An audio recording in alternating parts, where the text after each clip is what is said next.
सृष्टि का निर्माण कैसे हुआ। ये जो सारा ब्रह्मांड हम देख रहे हैं, उसे किसने बनाया। आपने और मैंने इस धरती को तो नहीं बनाया, यह बात साफ है। फिर इसे किसने बनाया। आइए जानते हैं सृष्टि की रचना के पीछे का विज्ञान। दुनिया भर के धर्म अपनी अपनी व्याख्याएं देते रहे हैं, जिन्हें आमतौर पर एक खास मकसद से सुनाया जाता है। जरूरी नहीं है कि उसे सही आंकड़ों के रूप में प्रस्तुत किया जाए, बल्कि उसे एक खास इरादे के साथ बताया जाता है। विज्ञान का कहना है कि एक बिग बैंग यानी एक बहुत बड़ा धमाका हुआ और धुंधली गैसें ठोस होती गईं। फिर इस सृष्टि की रचना हुई, जो तथ्य के आधार पर सही है। लेकिन कोई और कहता है कि ईश्वर ने सारा ब्रह्मांड बनाया, जो तथ्य नहीं है मगर सत्य है। जब हम कहते हैं कि ईश्वर ने सृष्टि की रचना की, तो पहला सवाल यह है कि ईश्वर के बारे में हमारी धारणा क्या है। हमारे दिमाग में ईश्वर का ख्याल कैसे आया। हमने ईश्वर का आविष्कार क्यों किया। सिर्फ इसलिए क्योंकि हमारे पास सृष्टि के निर्माण के लिए कोई स्पष्टीकरण नहीं था। तो आखिर जो सारी सृष्टि हम देख रहे हैं, उसे किसने बनाया। इसका सबसे सरल स्पष्टीकरण यह है कि दुनिया से परे किसी चीज ने इसे बनाया है। आपने और मैंने इस धरती को नहीं बनाया, यह बिल्कुल स्पष्ट है। फिर इसे बनाया किसने। क्योंकि हम इंसान हैं, तो हमने सोचा कि वह कोई बहुत बड़ा इंसान होगा। अगर आप भैंस होते तो आपको लगता कि उसके पीछे किसी बहुत बड़ी भैंस का हाथ होगा। क्योंकि आप खुद मनुष्य हैं, इसलिए आप ईश्वर को एक मनुष्य के रूप में देखते हैं। मान लीजिए आप एक चींटी होते, तो ईश्वर के बारे में आपका विचार एक बड़ी चींटी का होता। तो ईश्वर को हम जो भी रूप देते हैं, वह हमारी प्रासंगिकता के मुताबिक है। मगर मुख्य रूप से हम यह स्वीकार करते हैं कि दुनिया से परे किसी चीज ने इस सृष्टि की रचना की है। इसमें कोई संदेह नहीं है। मगर वह परे की चीज क्या है, इसे लोग अपने तरीके से समझाने की कोशिश करते हैं। हमसे परे किसी आयाम ने इस सृष्टि को बनाया, यह एक वास्तविकता है। दूसरी वास्तविकता यह है कि जब आप पैदा हुए थे, तो आप ऐसे नहीं थे। आपके पास एक छोटा सा शरीर था। फिर यह शरीर इतना बड़ा कैसे हुआ। इसका निर्माण अंदर से होता है या बाहर से। आप चाहे कुछ भी खाएं, वह चीज इंसान बन जाता है। तो क्या इस बुद्धि, काबिलियत और ऊर्जा से, जिसे आप ईश्वर कहते हैं, हर चीज की रचना नहीं होती। इस अस्तित्व के आधार को आप ईश्वर कहते हैं। यह सिर्फ एक शब्द है।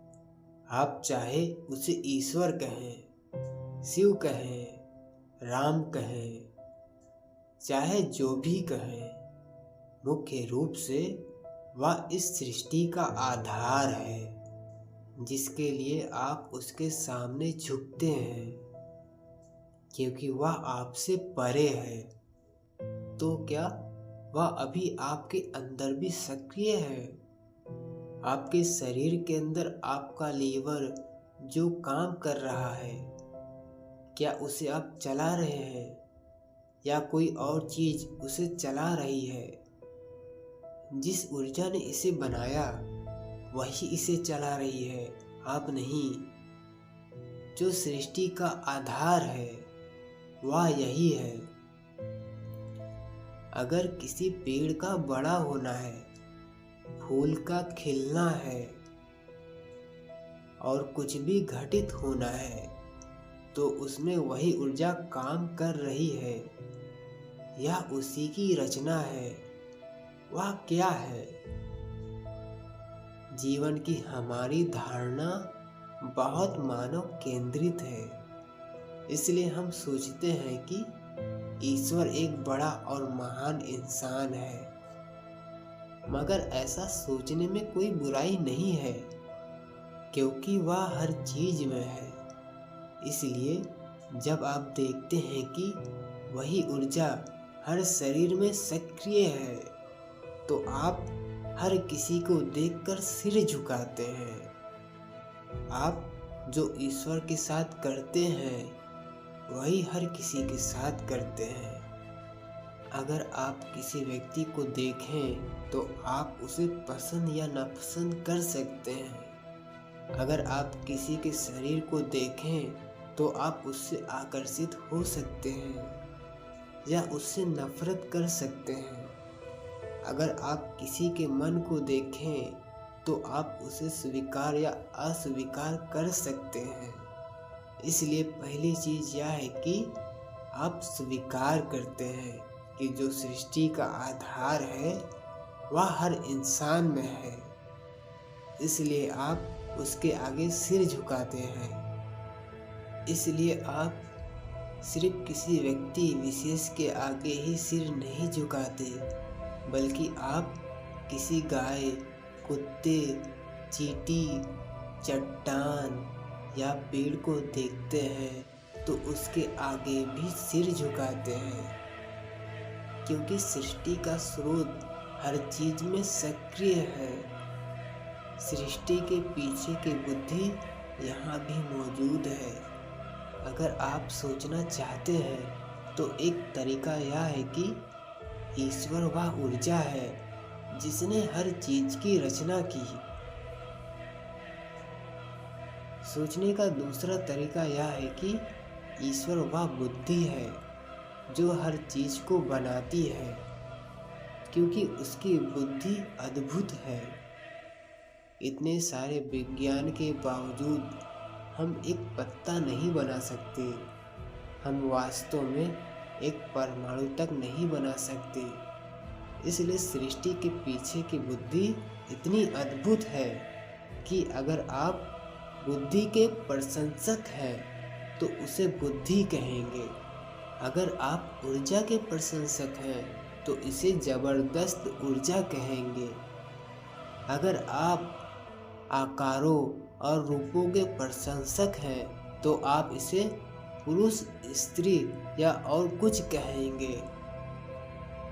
तो मुख्य बात यह है कि आपके बोध से परे एक आयाम, बुद्धि और ऊर्जा है जो हर चीज को चला रही है।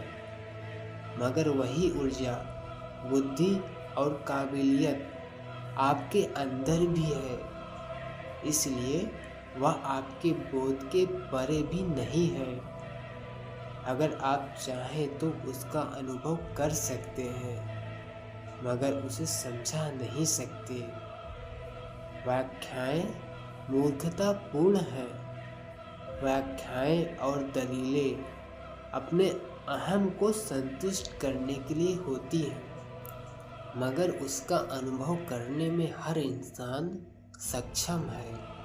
दोस्तों, यह वीडियो ज़्यादा खास तो नहीं है, कुछ अधूरी सी है।